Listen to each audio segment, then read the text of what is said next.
Welcome to Spotlight. I'm Robin Basselin.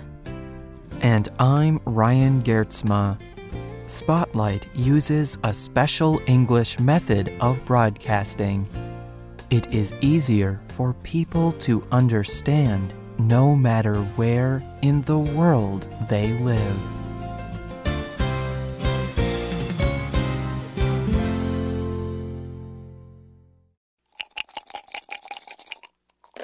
I am bored.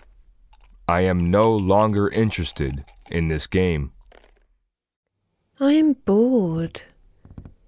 I have nothing to do. I am bored. I am tired of my job. Boredom. People normally think it is a negative emotion. People who are bored are not interested in what they are doing. People naturally do not like being bored. They want to be interested in what they are doing. But this does not always happen. People are often bored. So, they try many things to help stop boredom. But is it always good to try and escape boredom? Can boredom be good? Today's Spotlight is on the positive effects of boredom. The word boredom does not have a long history in the English language. The first records of the word boredom are from the 1800s. Before this, people did not speak about the emotion of boredom. Instead, they talked about the way a bored person acted. They used words like lazy or slothful. These words describe a person's lack of doing anything or being interested in anything. People today may think boredom is bad. However, in the Middle Ages in Europe, people thought it was much worse. They considered being lazy or slothful one of the 7 deadly sins. If a person did not avoid these sins, these acts would lead a person towards spiritual death. Today, people may not think that negatively about boredom, but people do try to avoid it as much as possible.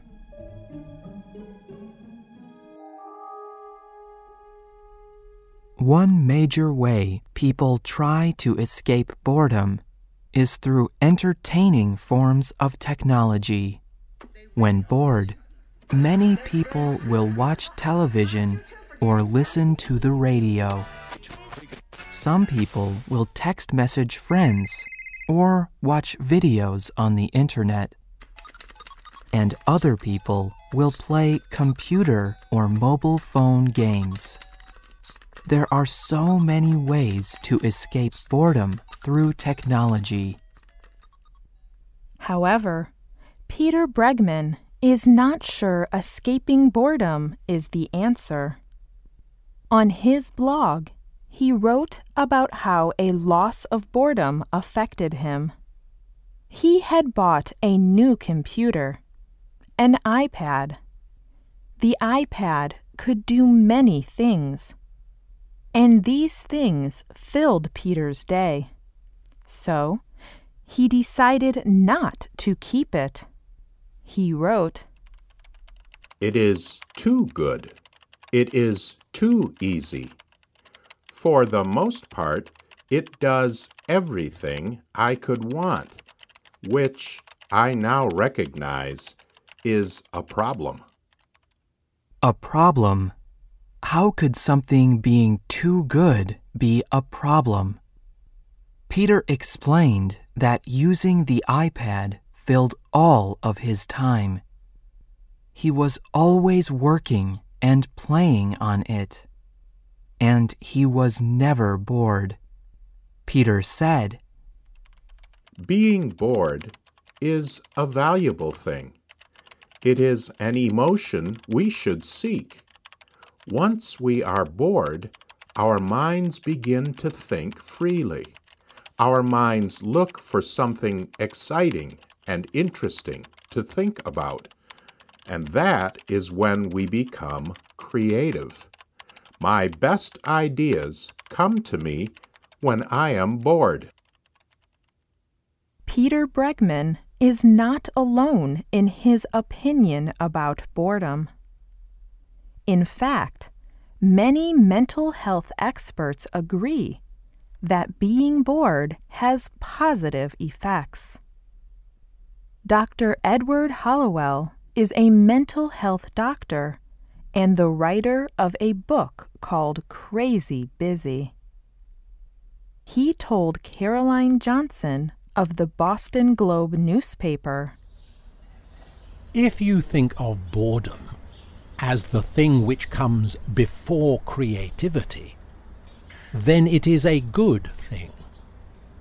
Boredom is a door to something better, as opposed to something to be hated and escaped immediately." Dr. Richard Raleigh is another mental health expert. He agrees with this idea.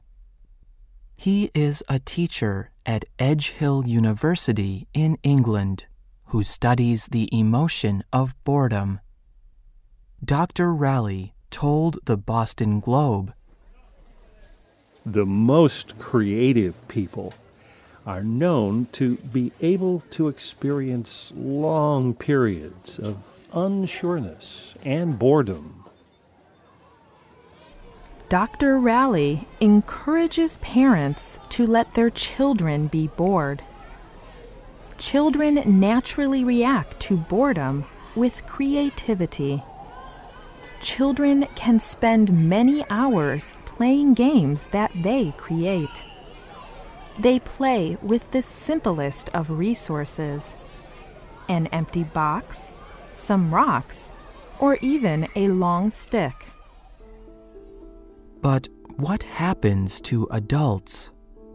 Adults are not as easily entertained as children.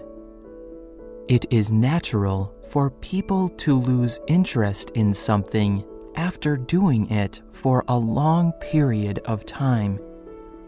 So, over time, adults lose interest in many things that they once enjoyed. But often, adults lose their creative reaction because they do not let themselves be bored. Many experts say that entertaining technology devices, like computers, music players, and televisions, are not the answer to boredom. Such devices do keep people from thinking about being bored, but they do not really replace boredom. When a television program ends, or the radio breaks, or the computer loses power, boredom remains. Dr. Michael Raposa is an expert on boredom and religion from Lehigh University in the United States. He wrote a book called Boredom and the Religious Imagination. In it, he argues that experiencing boredom can develop how creatively and deeply we think about things. Dr. Raposa recognizes that boredom is going to affect all people. He explains the choice people have when boredom begins. We can avoid boredom. In this case, we develop set ways to keep us from thinking about boredom. Or we can experience boredom. In this case, we develop set ways to increase thoughtfulness. For example, imagine a mother holding a restless baby. She is moving from right to left in a slow motion. She is trying to settle the baby to sleep. She does this every night, and it takes 20 minutes for the baby to fall asleep. After 5 minutes, the process becomes boring to the mother. At this point, she could decide to turn on the television. She could do this every day and escape the boredom of the event. Or she could decide to experience the boredom. She could watch the small face of the baby and think about the smallness of his mouth, his eyes, and his nose. The mother could consider the weakness, smallness, and beauty of life. These thoughts may never become a poem or a song, but they are an exercise in the mother's thoughtfulness. Dr. Raposa believes that the thoughtfulness of boredom can also lead many people to ask big questions. Questions about the meaning of life, about God, and about our own spirituality. However, he thinks many people fear these questions. He writes, There is something basically important about us that only boredom can teach us. But we naturally flee from it. We fill up empty spiritual space with noise because we cannot face the empty feeling of boredom. Do you fear being bored? Do you find ways to escape boredom in your life? Or do you think boredom is important to creativity and faith? Tell us what you think. You can email us at radio@english.net. And if you do not know, maybe you should turn off the radio, put down your mobile phone, and just let yourself be bored. The writer of this program was Robin Basselin. The producer was Ryan Geertsma. The voices you heard were from the United States and the United Kingdom. All quotes were adapted and voiced by Spotlight. You can find this program and others on our website at www.radio.english.net. This program is called The Importance of Doing Nothing. We hope you can join us again for the next Spotlight program. Goodbye.